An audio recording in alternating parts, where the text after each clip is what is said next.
आताची सर्वात मोठी न्यूज 5 कारण ज्यामुळे उदय सामंत घेऊ शकतात शिंदेची जागा। पडद्यामागे नेमकं काय चाललंय? राजकारणात एकाला पायाखाली तुडवूनच दुसऱ्याला पुढे जावं लागतं। इथे गुरु मित्र सहकारी भाऊ बहीण अशी कुठलीही नाती नाहीत, आहे ती फक्त स्पर्धा आणि सत्तेची महत्त्वाकांक्षा। मागच्या काही वर्षाचं महाराष्ट्रातलं राजकारण तरी हेच सांगत आहे। सोमवारी उदय सामंत यांचं नाव दिवसभर चर्चेला जात होतं, त्या मागची कारणे आहेत। त्याआधी सामंतांचं राजकारण समजून घेणं महत्त्वाचं आहे। उदय सामंत हे सुरुवातीला राष्ट्रवादी युवकचे प्रदेशाध्यक्ष होते, मग पुढे ते आमदार झाले, पुढे शिवसेनेत प्रवेश, तिथेही आमदार आणि आता शिंदेच्या शिवसेनेतही आमदार।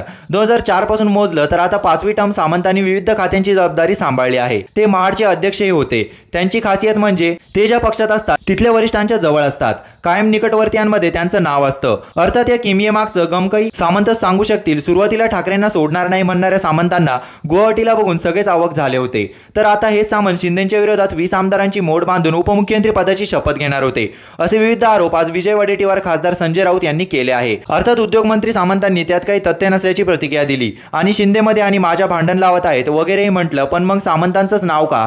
भुसे का नाहीत? गुलाबराव पाटील का नाहीत? किंवा कोकणातले गोगावले का नाहीत? सामंतांचं नाव का घेतलं हेही समजून घ्यायला हवं। उदय सामंत हे राष्ट्रवादी शिवसेना अखंड आणि मग शिंदे असा प्रवास करून आलेत। राजकारणात पुढे जायचं असेल तर वेळेप्रसंगी रिस्क घ्यायची तयारी लागते, हे त्यांना पुरेपूर माहिती आहे आणि म्हणूनच त्यांचं नाव घेतलं गेलंय। माहिती सरकारला बहुमत मिळाल्यावर प्रत्यक्ष सत्ता स्थापनेला बराच वेळ लागला। लपवण्याचा प्रयत्न केला तरी एकनाथ शिंदेची नाराजी, पडलेला चेहरा बरंच काही सांगत होता। अशाच नवनवीन व्हिडिओ बघण्यासाठी आपल्या चॅनलला लाईक आणि सबस्क्राईब करायला विसरू नका।